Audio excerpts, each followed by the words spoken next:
இரட்சகருமா இருக்கிற இயேசு கிறிஸ்துவின் ஆச்சரியமான நாமத்தில் தினமும் கர்த்தருடைய சத்தத்தை கேட்டுக்கொண்டிருக்கிற என்னுடைய பிள்ளைகளை வாழ்த்துகிறேன், ஆசீர்வதிக்கிறேன். நீங்கள் ஆசீர்வதிக்கப்பட்டவர்கள்.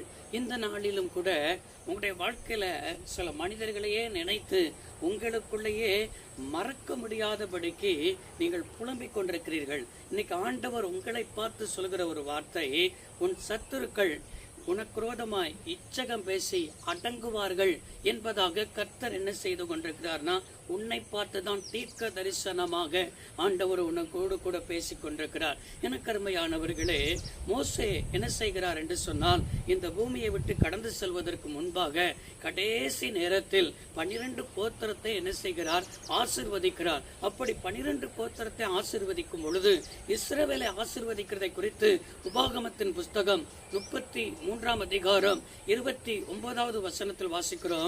இஸ்ரவேலே, நீ பாக்கியவான், கர்த்தரால் ரட்சிக்கப்பட்ட ஜனமே, உனக்கு ஒப்பானவன் யார்? உனக்கு சகாயம் செய்யும் கேடகமும் உனக்கு மகிமை பொருந்திய பட்டயமும் அவரே. உன் சத்துருக்கள் உனக்கு விரோதமாய் இச்சகம் பேசி அடங்குவார்கள், அவர்கள் மேடுகளை மிதிப்பாய் என்று சொன்னான். எனக்கு அருமையானவர்களே, அங்க பார்த்தீர்களா?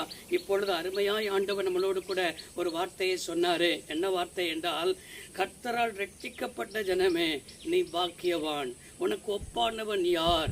நாம் நம்முடைய மதிப்பை புரிந்து கொள்ளாமல் இருக்கிறோம். நம்முடைய ஆண்டவர் நம்மளை விலைக்கரையம் கொடுத்து, அதாவது சொல்ல வேண்டும் என்றால் கல்வாரி சிலுவையில் ஆண்டவர் என்ன செய்திருக்கிறார் என்றால், அவருடைய ஜீவனை கொடுத்து உங்களையும் என்னையும் மீட்டுக் கொண்டிருக்கிறார். எனவே நாம் ரட்சிக்கப்பட்ட ஜனம், பாக்கியமுள்ள ஜனம், ரட்சிக்கப்பட்ட ஜனம், நமக்கு ஒப்பான ஜனங்கள், நமக்கு ஒப்பானவர்கள் இந்த பூமியில் இல்லை. அப்படி என்றால் நீங்களும் நானும் விசேஷித்தவர்கள். இந்த விசேஷித்தவர்களா இருக்கிறது நிமித்தம் தான் சத்துருக்கள் சில மனிதர்களை பயன்படுத்தி நம்முடைய குடும்பத்துக்கு விரோதமாக, நம்ம செய்கிற தொழிலுக்கு விரோதமாக, நம்முடைய பிள்ளைகளுக்கு விரோதமாக, ஊழியம் செய்கிற கர்த்தருடைய பிள்ளைகள் இருப்பீர்கள் என்றால் நம்முடைய ஊழியத்துக்கு விரோதமாக சில மனிதர்களை தேவையில்லாதபடிக்கு நம்ம மேல என்ன செய்யணும், பொறாமைப்படுவார்கள். நம்ம மேல பொறாமைப்பட்டு தேவையில்லாதபடி நம்ம மேல பகைப்பார்கள்.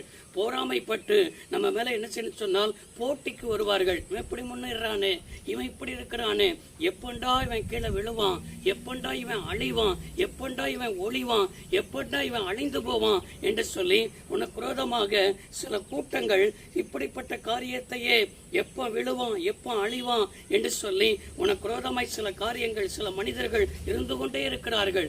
இப்படி இருந்து இருக்கிறவர்களுக்கு முன்பாக தான் கர்த்தர் உன்னை பார்த்து கர்த்தர் வாக்கு பண்ணுகிறார், உன் சத்துருக்கள் உனக்கு விரோதமாய் இச்சகம் பேசி தேவையில்லாதபடி பேசுறாங்களா, உன்னை காயப்படுத்துறபடி பேசுறாங்களா?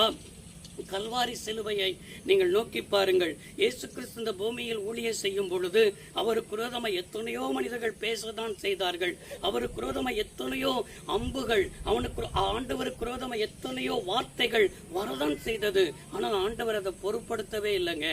எவன் பேசினானோ அவனுடைய நிலைமை தான் பரிதாபமா முடிஞ்சது. அதே போல உனக்கு விரோதமா பேசுறாங்கன்னு சொல்லி அவர்களை நினைத்து வேதனைப்படாதீங்க, அவர்களை நினைத்து கஷ்டப்படாதீங்க. ஆண்டவர் இன்னைக்கு வாக்கு பண்ணுகிறார். என்ன வாக்கு பண்ணுகிறார்னா, இச்சகம் பேசி உனக்கு விரோதமா பேசுறான் பாருங்க, அவன் இச்சகம் பேசி அடங்கும்படிக்கு கர்த்தர் செய்வார். அவருடைய மேடுகளை மிதித்து போடும்படிக்கு கர்த்தர் உனக்கு அதிகாரத்தை ஆண்டவர் தந்திருக்கிறார்.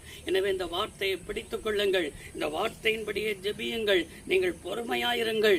நீங்கள் என்ன செய்ய சொன்னால் உங்களுக்குள்ள சில காரியத்தை சகித்துக் கொள்ள முடியாத அளவுக்கு வேதனையோடு கூட இருக்கிறீர்கள். இன்றைக்கு வேதனையை நீக்குவார்.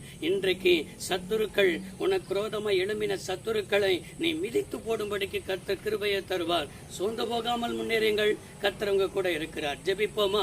சர்வ வல்லமையுள்ள தெய்வமே, அன்பு தகப்பனே, இந்த வார்த்தையின்படியே நம்முடைய பிள்ளைகளுக்கு விரோதமாய் இருக்கிற சத்துருக்கள் இச்சகம் பேசி அடங்குவார்கள் என்று சொன்ன வார்த்தையின்படியே அற்புதங்களை செய்யும். இயேசு இரட்சக நாமத்தில் வேண்டி கேட்கிறோம் நல்ல பிதாவே, ஆமென். கர்த்தர் ஆசீர்வதிப்பாராக. God bless you all.